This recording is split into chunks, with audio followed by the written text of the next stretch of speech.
下，青丝蓦然烛花，寥寥回忆经年长，却只能装聋作哑，勾勒你的脸颊。聚散如流沙，天命自洽，爱重建或崩塌，随云烟轻洒，用力驱赶你伪装的潇洒。微醺的梦啊，信念之人怎会不变真假？你若近在咫尺的天涯，我想握住，却只能装傻。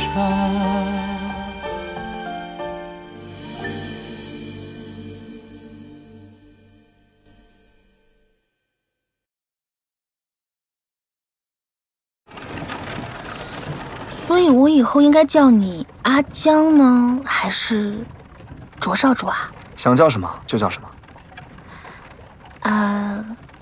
还是阿江好一点吧。阿江挺好。对了，你还没说呢，你为什么瞒着我装了3年的小混混呢？我还这么年轻，还没有到回顾往昔的时候吧？快说。3年前，我爹被金水帮暗算，我从京城回到河阳，接掌银雨楼。那是我这一生最黑暗的时光。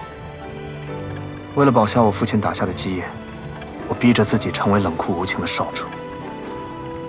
丧父之痛，无人可受，甚至连一滴泪也不能流。直到那次受伤，我遇见了你。虽然说你把我当作喜欢打架斗殴的小混混，但是你，只有你，愿意跟我做朋友。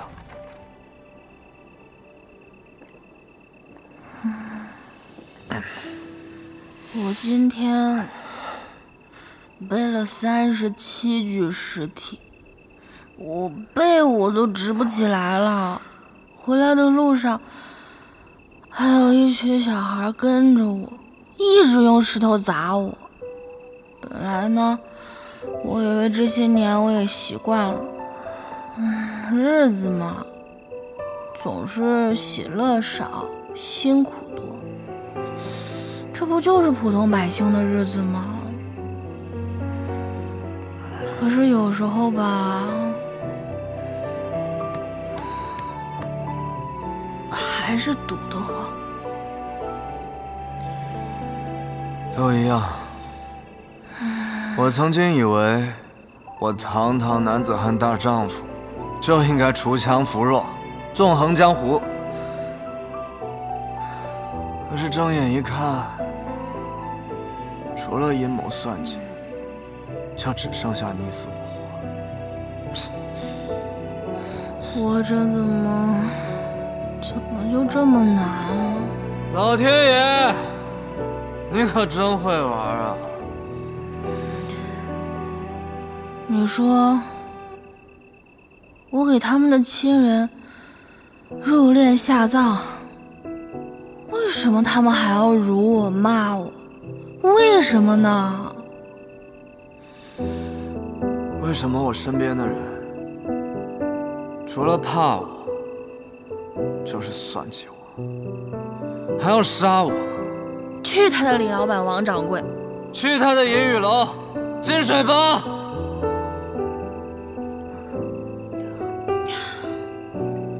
把我的爹娘还给我！把我的人生还给我！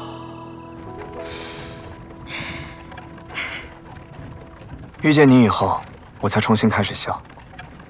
杨采薇，你是我生命中最重要的人，但是你也太不把我当朋友了吧？什么意思啊？我怎么就不把你当朋友了？那你在酒馆遇见了我，为何不等我酒醒之后与我相认？难道在你心中我比不上那个小骗子？不是啊，你跟小生都是我朋友，只是因为那件事件它牵连重大，我不想把你们俩也卷进来。要不是找不到师傅，连小生都不告诉他。我这条命就是你救的，为你再死一次，又有何妨？哎呀，我说你能不能别老把死挂在嘴边，盼我点好行吧？也盼你自己点好啊。知道了。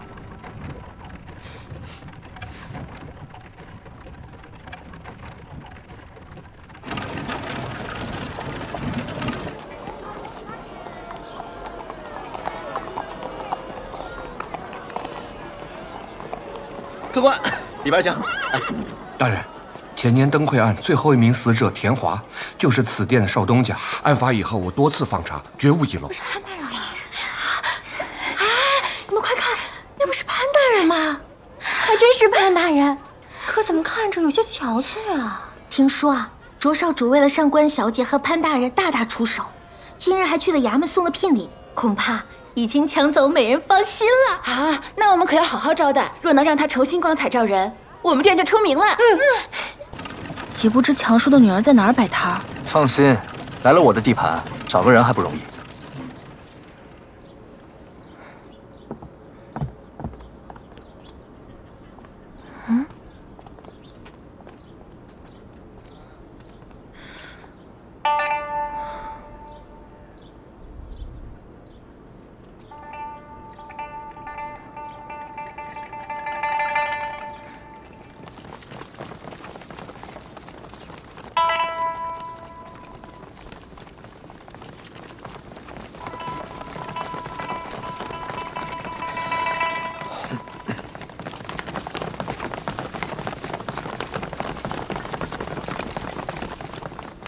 银雨街堂主赵乾，携手下弟兄，恭迎少主大驾，恭迎少主夫人大驾。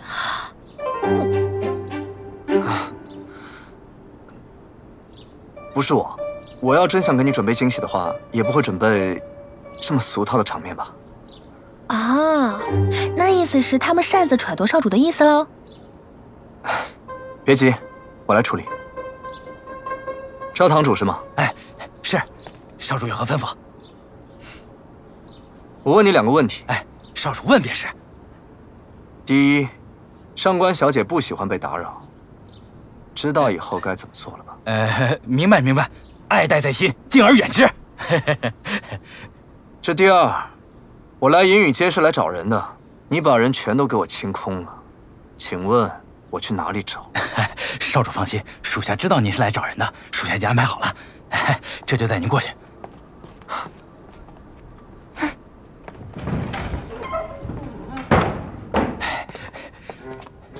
回少主，银雨街摆摊的小贩都在这儿了，我亲自派人抓的，一个都跑不了。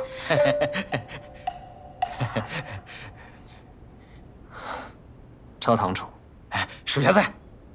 从今往后，你就是赵香主了。少主，属下不知做错何事，请少主明示。还不赶紧松绑？是，赶紧放人。事已至此，解释清楚吧。那个大家别害怕，我们没有什么恶意，我们就是想找个人。你们这儿谁是卖冰饮的三姑娘啊？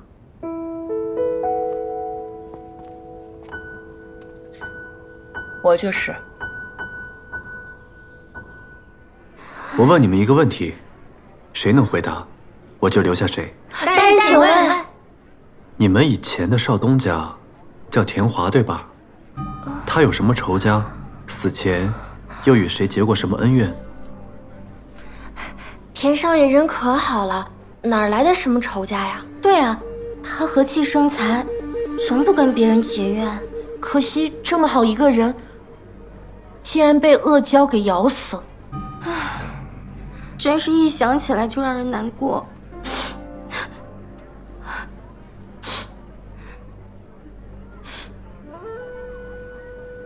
就这些？就这些。大人可想好了要选哪一个？就你了。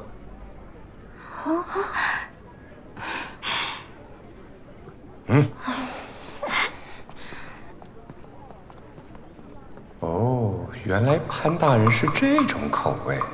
点什么头啊？还有你。什么？躺下。这位是卓少主，这位是上官小姐，他们问你问题，好好回答。姐姐，她要吃了我。你别怕，他逗你玩呢啊。这是蜜饯，送给你吃。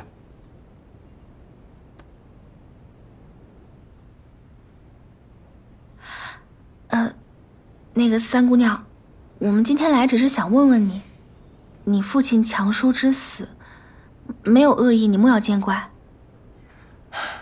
原来银雨楼大张旗鼓地关我们半日，只是为了方便上官小姐的问话。有什么尽快问，再迟，我的兵营要化成水了。那个强叔遇害是5年前的事情了吧？5年前的灯会，卷宗里的记录我都看过了。我想问问你，你还能不能回想起什么不对劲的地方，或者说，有没有可能的仇家？我们冬日取兵、存兵，夏日出来卖兵饮，每日睁眼闭眼都是生活琐事，从未与人结怨。那强叔呢？他出事之前有没有什么异常？没有，每年灯会前都是我们最忙的时候。那会儿双双也才5岁，除了干活还要照看他，一切都再平常不过。可没成想，还是出了事儿，只留下一辆兵车和我们姐妹俩。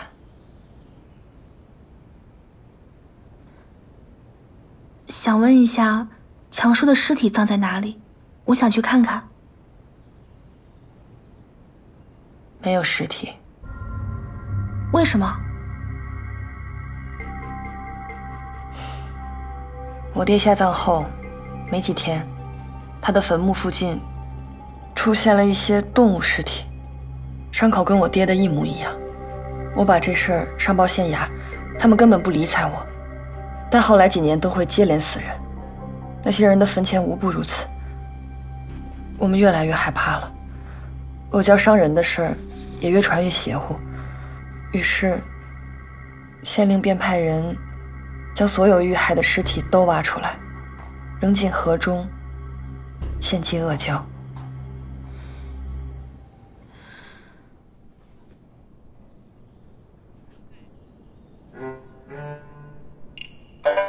大人，力度可好？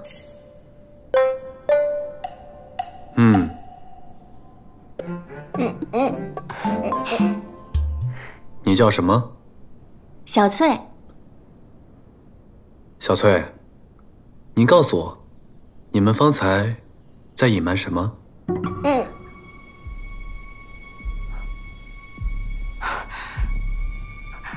没有啊，大人何出此言？你刚刚流泪是真情流露，因为不想让别人看到，所以用一种极其夸张的擦泪方式来掩盖痛苦。若我所料不错，你与田华应该关系匪浅吧？他死了，你很难过，但又不敢让别人知道。我说的对吗？这里没有其他人，你可以放心告诉我。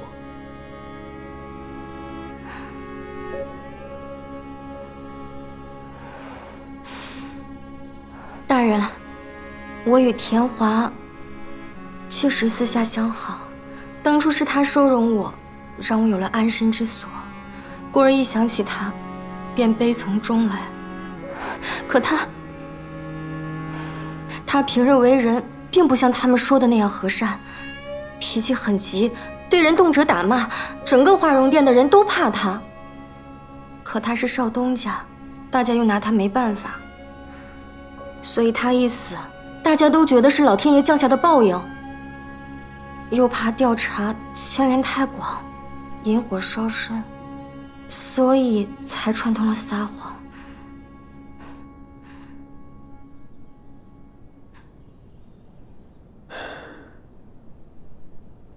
哎，大人，大人，你有没有觉得我容光焕发了？去案发现场。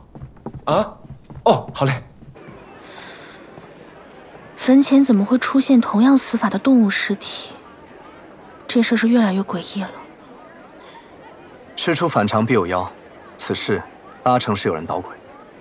我们这样查下去，收效甚微，不如我去找其他3家打探一下，看看他们是否知情。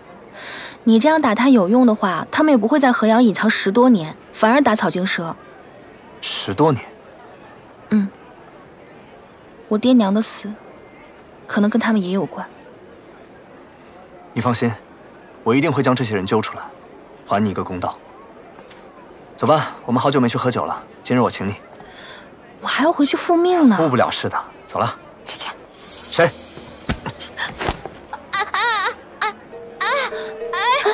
小生，放开我！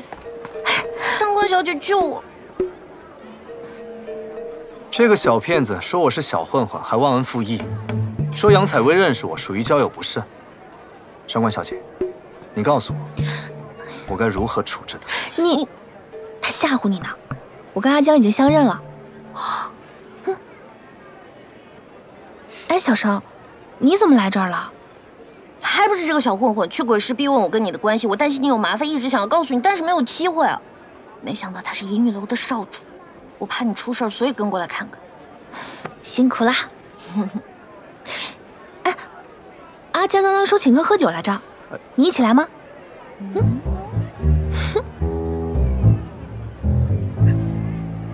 瞪什么瞪啊？我姐姐让我去的。走啊，姐姐。走。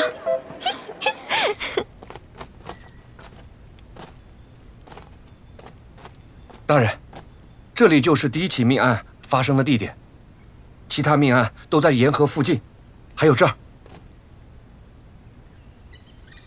这里这么偏僻，现场也没有拖拽痕迹，死者为什么会自行到这种地方？我们也都觉得特别怪异，若不是恶蛟闹妖，实在无法解释啊。快看，河里啊！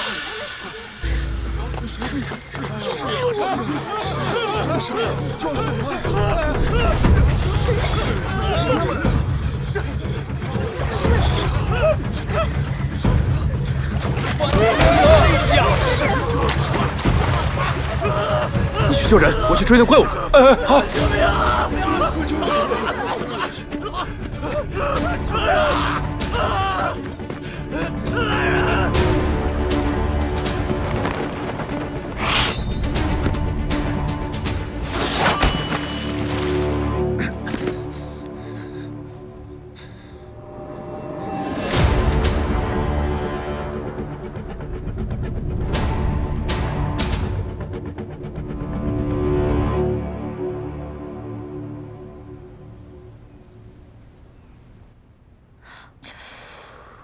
下手真狠，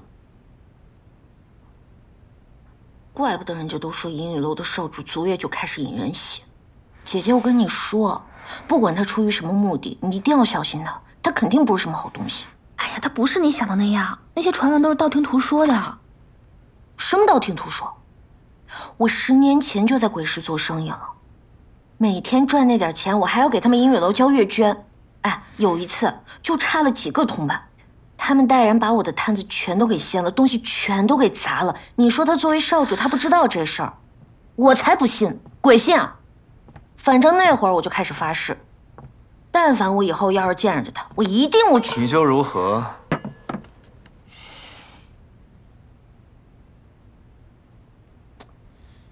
怎么，只敢在背后说人是非？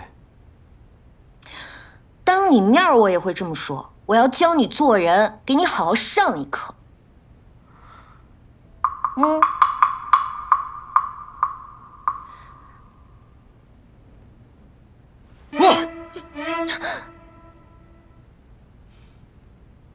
哇！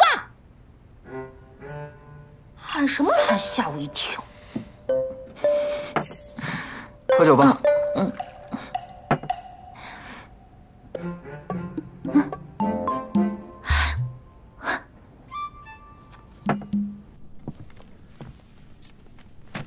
大人，这个是我们今日调查案情的汇总，请您过目。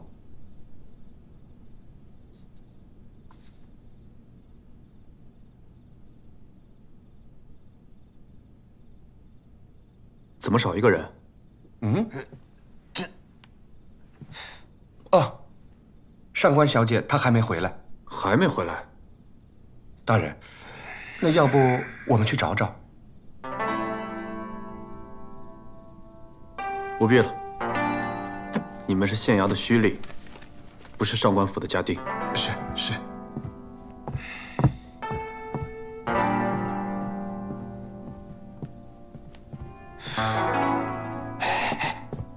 这什么意思啊？这潘大人不都跟上官小姐和好了吗？怎么又这样啊？老弟，不知道了吧？这叫避嫌。但毕竟卓少主已经对上官小姐表过钟情了，说不定啊，这会儿人已经被接到，被接到银玉楼做少夫人去了。哦。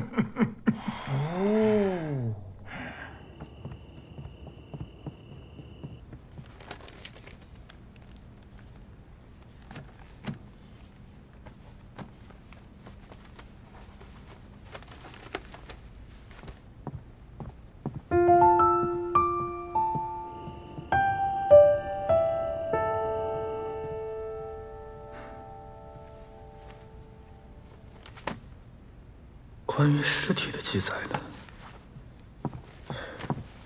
上官，对不起，公子。到了银玉楼地界，卓兰江的手下便清空了所有街道。本来我还远远看着，但是入夜之后，上官小姐到了河边，便跟丢了。什么？方才我找了半天都没有找到人，所以就赶紧回来禀报公子。大人，出事了！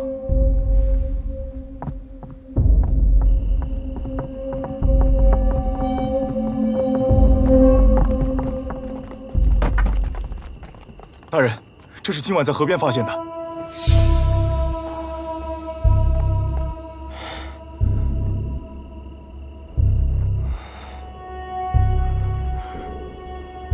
是鲛神所为。鲛神！马上送到停尸房，立刻验尸。快呀！是。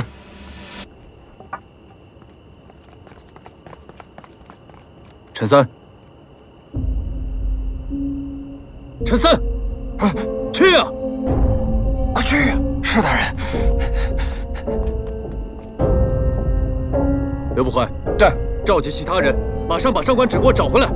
你去银玉街附近，阿泽去河边，我去银玉楼，分头行动。一有消息，立刻回报。是。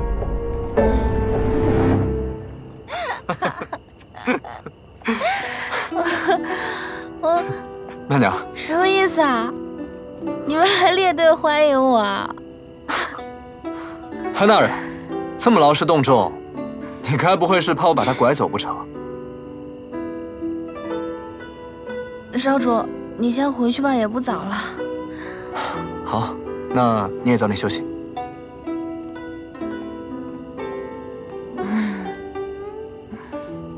你们先回去。是。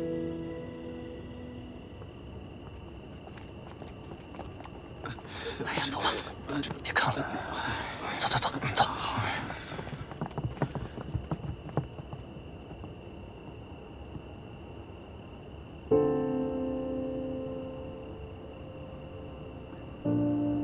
你喝酒了？一点点，就一点点，也没耽误查。你看，这个是阿江帮我做的那个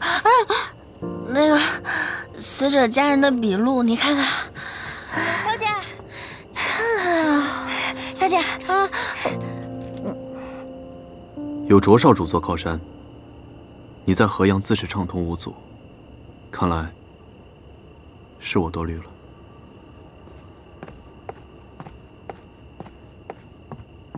什么意思啊？吃火药了？小姐，小姐，我听阿泽说啊，刚刚大人知道你跟卓少主一起出去之后，担心你有危险，派他暗中保护你。但阿泽没找到小姐，又听说河边出现了恶蛟，还咬死了人。大人急坏了，集结了所有人一起去找你，还准备亲自去阴雨楼要人。当真？啊！玄道，一有消息立刻回报。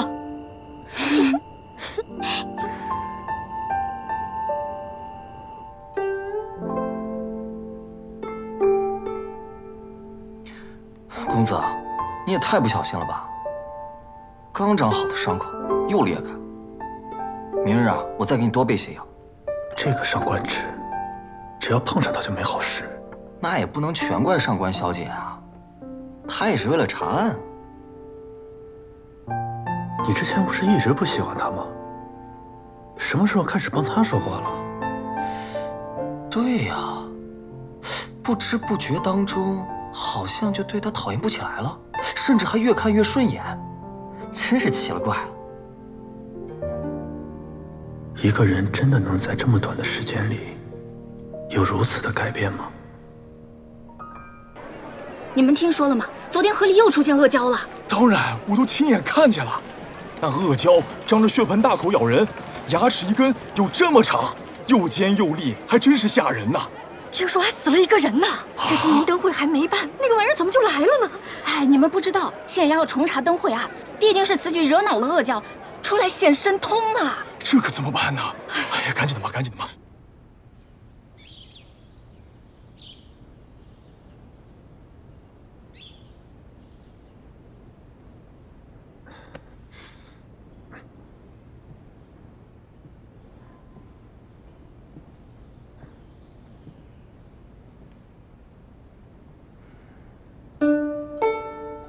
你看，这是阿江帮我做的那个死者家人的笔录。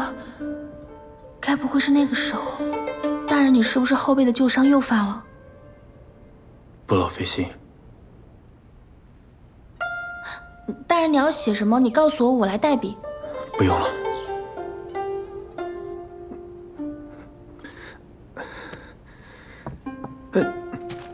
上官芷，你。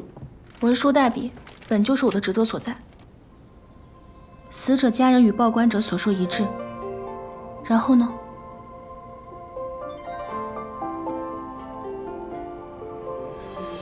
现场附近均无打斗、拖拽等痕迹，死者据为自行前往孤僻处，疑似熟人作案。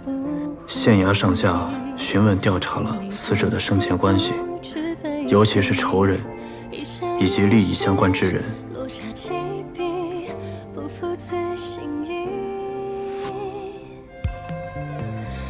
但归总发现，所调查之人均无作案时间，亦无杀人条件。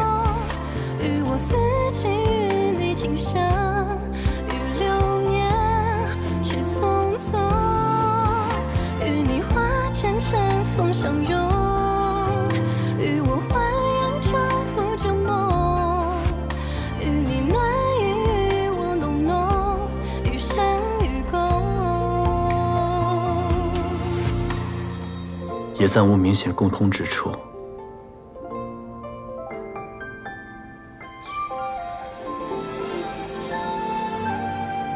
自打来了县衙，又多多少少给大人添了不少麻烦，我要谢谢大人。不必，反正我也是为了向上官兰交代嘛。我知道，我代哥哥向你道谢。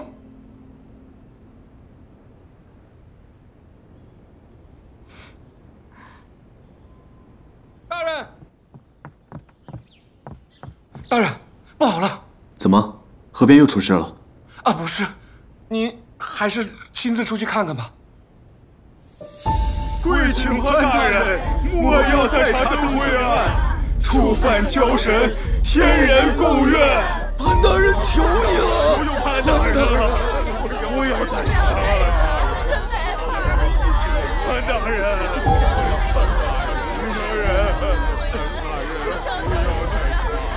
启禀大人，昨夜那具尸体已经查验完毕。如何？伤口和灯会案上的尸体毫无二致，定是恶蛟所为。毫无二致。可我分明记得死者伤口血肉模糊，而灯会案的死者没有一丝血痕。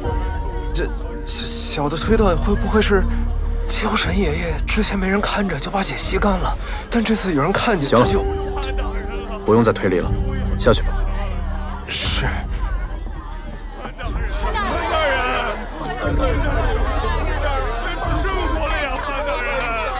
得想个办法让他们安心。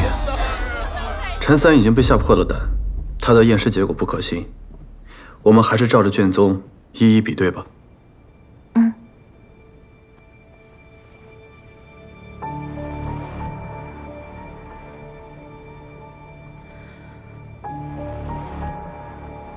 伤口位置跟卷宗所述一致，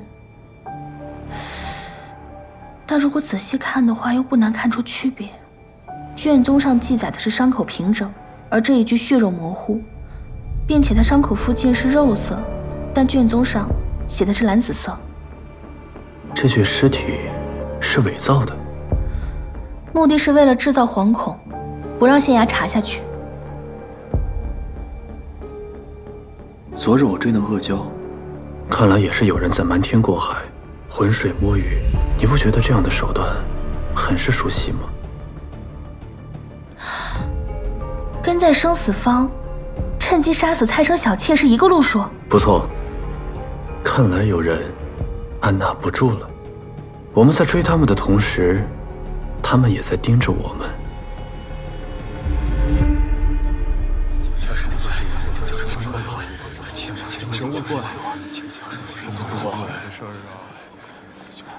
大人，陈三，旁人则罢了，你还是个仵作，不去查验尸体，寻找凶手线索，反到县衙里装神弄鬼。大人，不是小人不查，但这凶手是焦神大人，你让小人怎么查？而且话又说回来了，我这么做没有半点私心，我都是为了大人和同僚们，不受天谴诅咒，是不是各位？是。大人，陈仵作说的没错啊，这人心不可背，天意不可违。大人，这恶蛟案啊，是万万不能再查了，不能再查了，大人。大人，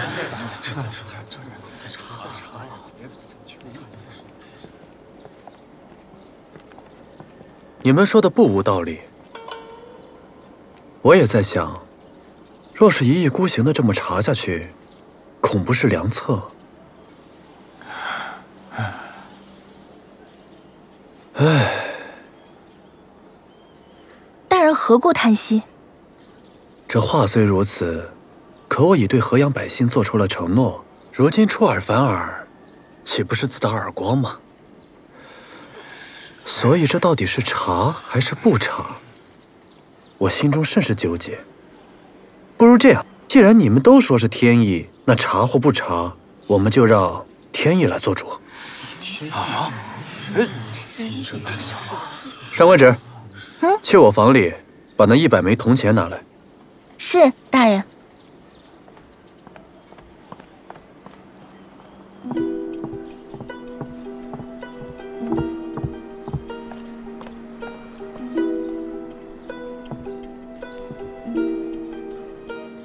皇天在上，后土在下。河阳县令潘岳欲彻查恶蛟伤人一案，现请示上苍。若铜钱字面全都朝上，则预示此案应当彻查，真凶必将落网。100枚铜钱字面都朝上，这怎么可能呢？看来潘大人也想放弃了，真是给自己找台阶下。说台阶都不可能。上官芷，撒。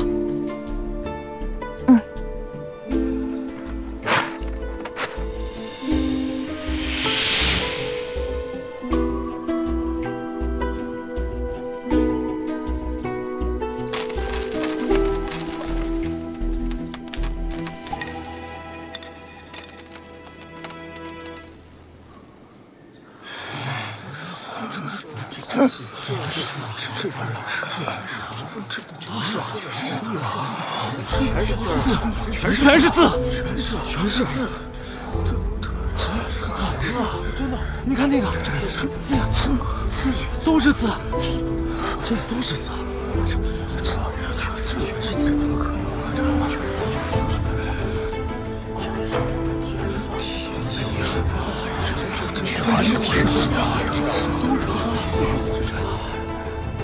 天意如此，潘越明了。所有人听着，若是谁以后胆敢再提阿胶扰乱军心，罚俸1月，杖30，都听明白了吗？是。上官旨，将这100枚铜钱定在原地，真凶落网，我再来祝祷还愿。大婶儿，今天天这么闷热，来碗冰饮吧。哎呀，这里离河边那么近，我哪有心思吃这个呀？我要不是家里断了米，我才不来这里呢。呀，我先走了。姐姐，你看，冰都快坏了。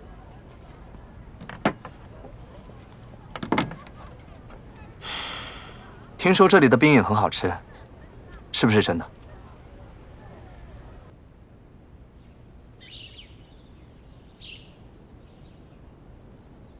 虽然前一日发现了与灯会案死者情况相似的尸体，但无论从作案手法、时机，还有伤口上来说，都有明显的区别，应该是有人故意要干扰，所以我们还是要把注意力集中在灯会案上。经过这几日的查问，大家有什么想法，不妨说说。刘捕快，你先说。是。县衙上下重新排查了死者生前的仇人和过往恩怨，我们认真的、仔细的调查，发现有犯罪嫌疑之人都没有作案时间，有作案时间的都没有作案的条件，即使有动机杀一个人，也没有动机杀那么多人。从犯罪动机上来看，我推测，此犯罪嫌疑人应该是一个疯子。刘捕快，你这也太敷衍了吧！我都替大人不忿，嫌你能耐啊！刘捕快说的可能性是存在的，只不过严谨来说，凶手可能是神智正常但内心扭曲的人，他可能是为了某种快感或者某种执念而随机杀人，所以我们要做的是要找出死者之间的共性。共性？那大人有什么共性啊？哦，想得明白了，共性就都是河阳人，河阳开山捕鱼遭到天谴，所以，如果说凶手有执念，那他选择在灯会作案，说明灯会对他有特殊的意义。如果对他有意义的不是灯会本身呢？去把去年夏至发生的所有案件都找出来。对呀，如果夏至对他来说有特殊的意义的话，那灯会取消了，还是会有很多案子没有被爆出来。然后咱们找到共同点，僻静的小河边，受伤的天突穴，那就可以找到漏网之鱼了。老夫这就去。三，我怎么觉得上官小姐比我们几个还适合干这行啊？行了，一个女流之辈，她懂什么呀？无非就是擅长揣摩他人的心意罢了。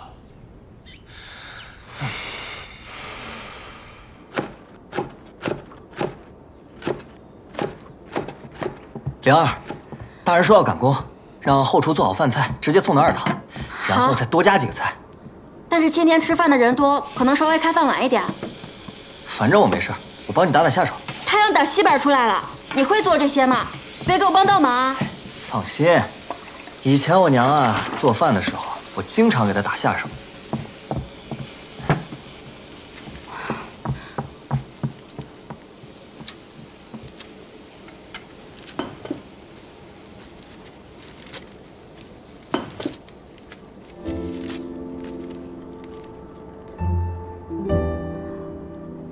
你看我做什么？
饭了。哎呦，我终于开饭了，饿死我了！快快快！灵儿姑娘做的菜呀，我能吃3碗米饭呢。灵儿姑娘这菜烧的真好。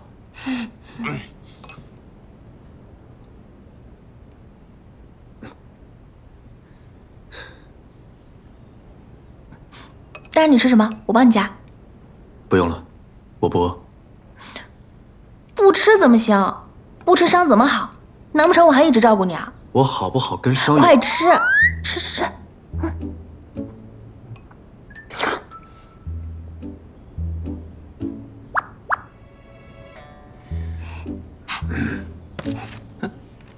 过来，有没有发现？还有这个，你家公子和我家小姐之间变得有点不一样了。有吗？你天天的，能不能多关心关心你家公子啊？我挺关心的呀。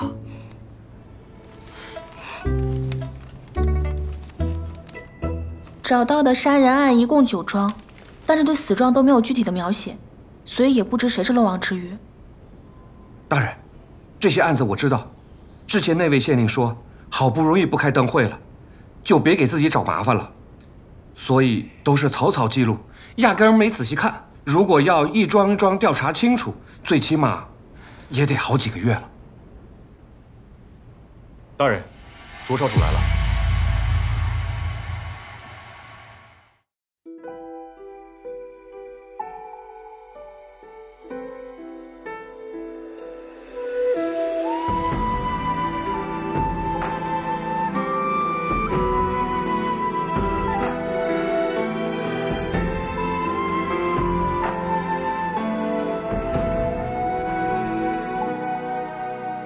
树着落，当微光才肯迎接清晨。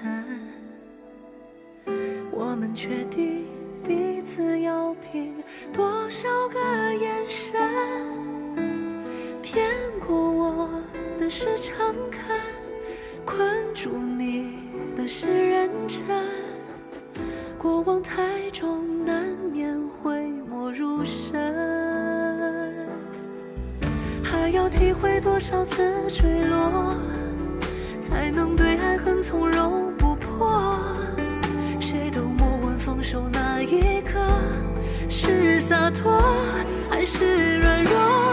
许是误入了心门，是仓皇的不忍，是不敢与你只做路人。